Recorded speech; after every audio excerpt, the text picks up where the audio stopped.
Today we are going to be covering Chapter 7 of Propaganda. It's titled Women's Activities and Propaganda. If you want to follow along outside of the video, you can find my show notes at howtoeatanelephant.xyz. You can also find a donut button there if you find what I'm doing useful, or if you don't want to donate or can't donate, I would really appreciate it if you share the video with anyone that you think might be interested. Like and subscribe, all that good stuff. Now, if you are following along, you can see here that my notes are highlighted in blue, and the orange and yellow highlights are what I denote as important and very important. If you have any questions or comments, leave them below. And with that out of the way, let's get started. As I said, this is Chapter 7, titled Women's Activities and Propaganda. It begins. Women in contemporary America have achieved a legal equality with men. This does not mean that their activities are identical with those of men. Women in the mass still have special interests and activities in addition to their economic pursuits and vocational interests. Now, right off the bat, I, as usual, find it interesting that 100 years ago, Bernays here is claiming, and I agree with the claim, that women have legal equality with men. And yet today, again 100 years later, we constantly hear feminists decrying the patriarchy and how they lack some kind of rights that they can obviously never give examples of.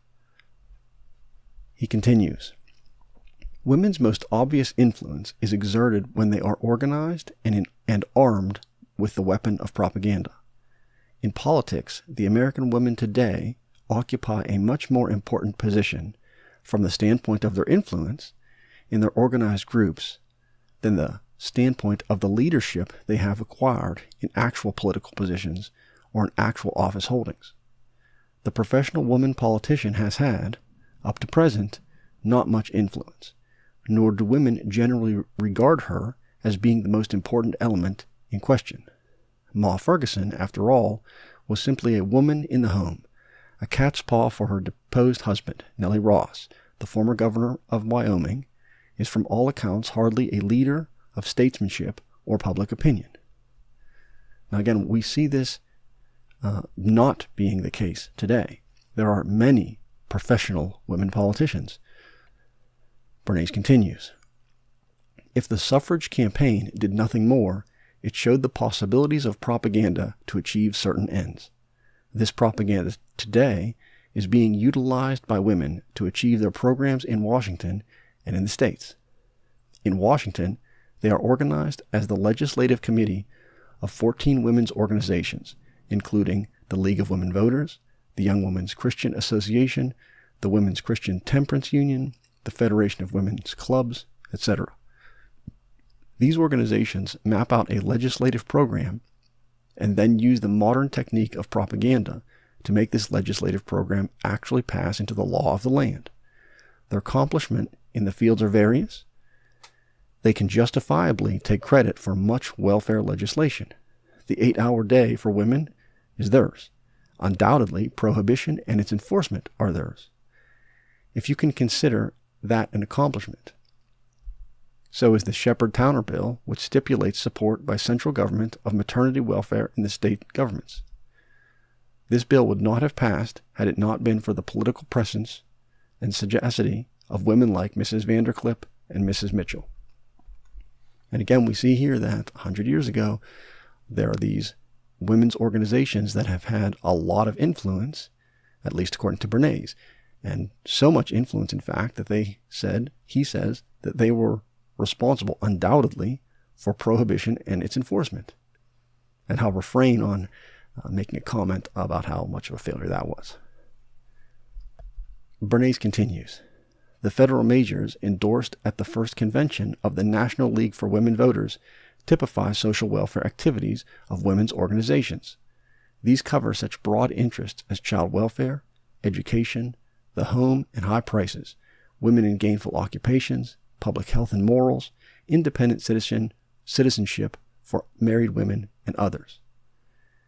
If I have seemed to concentrate on the accomplishments of women in politics, it is because they afford a particular striking example of the intelligent use of the new propaganda to secure attention and acceptance of minority ideas. It is perhaps curiously appropriate that the latest recruits to the political arena should recognize and make use of the newest weapons of persuasion to offset any lack of experience with what is somewhat euphemistically termed practical politics. And it didn't actually highlight this, but just reading it now, it is the point of this chapter, which is very short, to say that the important part is nothing about like women's rights or anything like that. It's that how, let's see, where does he say this?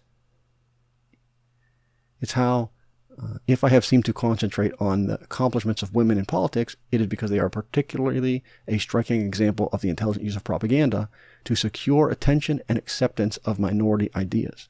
So again, we see here that feminism was a minority idea, and through the tool, the weapon of propaganda, it has been brought to, as we see 100 years later in hindsight, the forefront of many women's minds.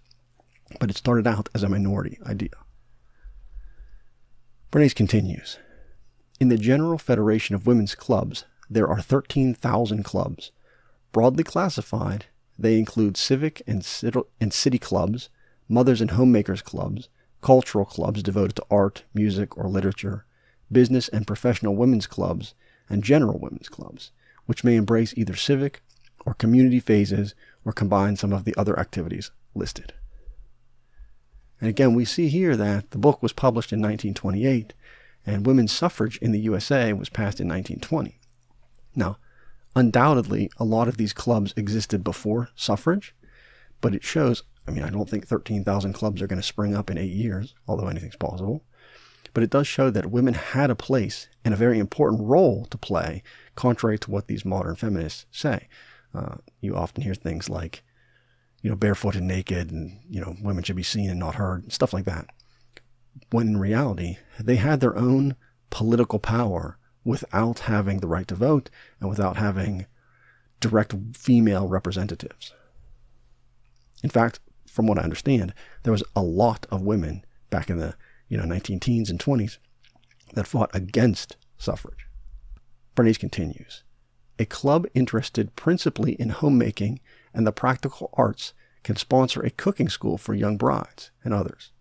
An example of keen interest of women in this field of education is the cooking school recently conducted by the New York Herald Tribune, which held its classes in Carnegie Hall, seating almost 3,000 persons.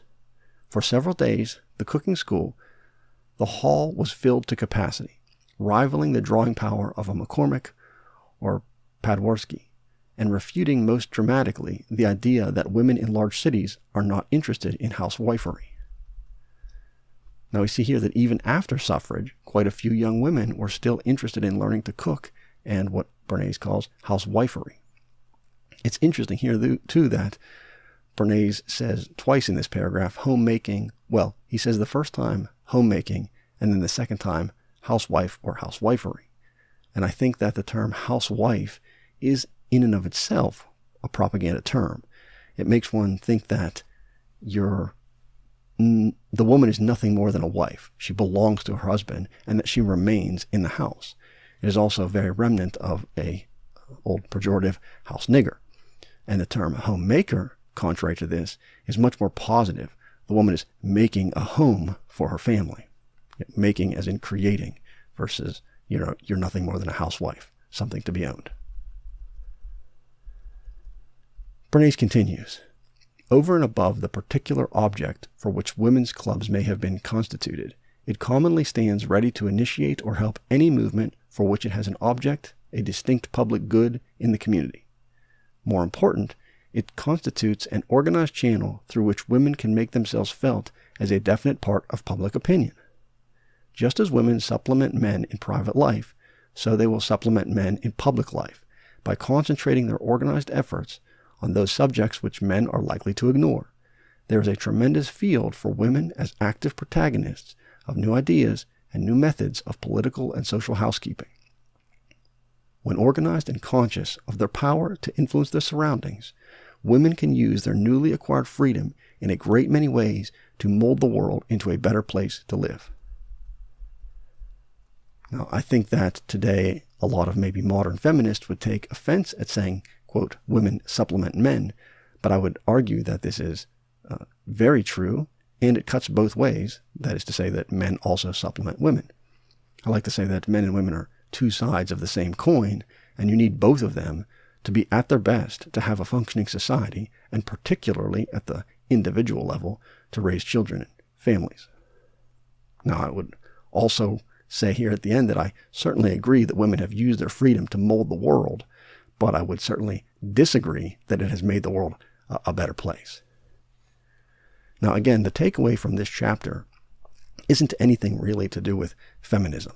It's that propaganda applied to anything. Like I said in the last chapter, it was politics. Here, it was the feminist ideology. And you can see that the tool of propaganda is agnostic. It's kind of like a gun. You can use a gun to protect yourself. You can use a gun to go hunting. You can use a gun to commit crime. It's not that the gun is good or bad. It's simply a tool, and however you choose to wield it will determine whether it's, has a positive or negative impact. Propaganda is similar, although I'm hard-pressed to see how propaganda could be a positive thing where you could supplement proper education and then let people make their own minds up. Like I said, this was a short chapter, and it's not really about women or feminism. It's really about what propaganda can do. And so if you want to look at the show notes, I'm going to repeat myself only 10 minutes later, but you can find them at the show notes at howtoeatanelephant.xyz. Again, if you have any questions or comments, leave them below. I'd love to hear any feedback you have. If you really like the video, you can also find a donate button at howtoeatanelephant.xyz.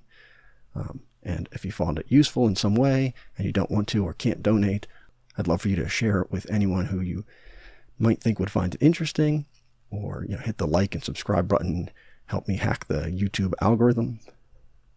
And with all that out of the way, I'll thank you for your time and attention and say that I hope you have a good night.